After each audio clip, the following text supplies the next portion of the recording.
নমস্কার। সেদিন গিয়েছিলাম বেইলি রোডে মহিলা সমিতিতে স্পন্দনের ৩০ বছর পূর্তি উপলক্ষে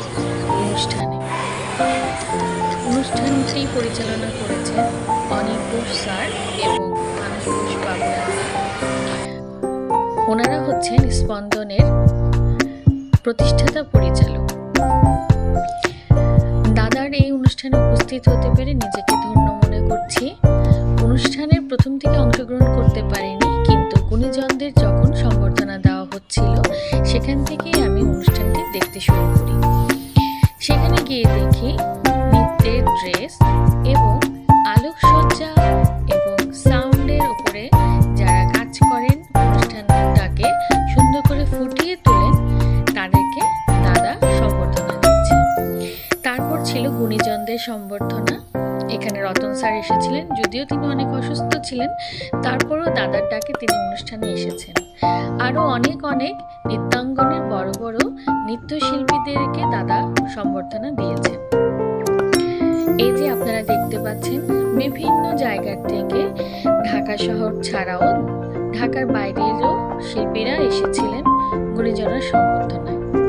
তারপর স্যারের ABCDEF জি পর্যন্ত স্যারের, মনে হচ্ছে সেই পর্যন্ত স্যারের গ্রুপ।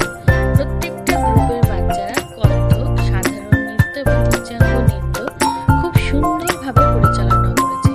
প্রত্যেকটি বিষয়ে নাচের এত পরিচ্ছন্নতা, গোছানো দাদা প্রথম থেকে বাচ্চাদেরকে শিখিয়ে থাকেন কিভাবে স্টেজে নিজেদেরকে প্রদর্শন করতে হবে, একটি নাচকে সুন্দর করে গুছিয়ে তুলতে হবে। দাদা ক্লাসে প্রত্যেকটি বাচ্চাকে হাতে ধরে ধরে শেখান। এটা হচ্ছে স্পন্দনের সবচেয়ে বিশেষ গুণ। এবং দাদার সাথে আরো অনেক শিল্পীরাও কাজ করে থাকেন। এই যে যাকে মঞ্চে দেখছেন, এই সম্পূর্ণ নৃত্যটি সে পরিচালনা করেছে এবং দাদার সহযোগিতা নিয়ে। খুব ভালো লাগছিল। প্রত্যেকটা বিষয়ে এত সুন্দর করে তারা গুছিয়ে তোলেন এবং দর্শকদের সামনে তুলে ধরেন।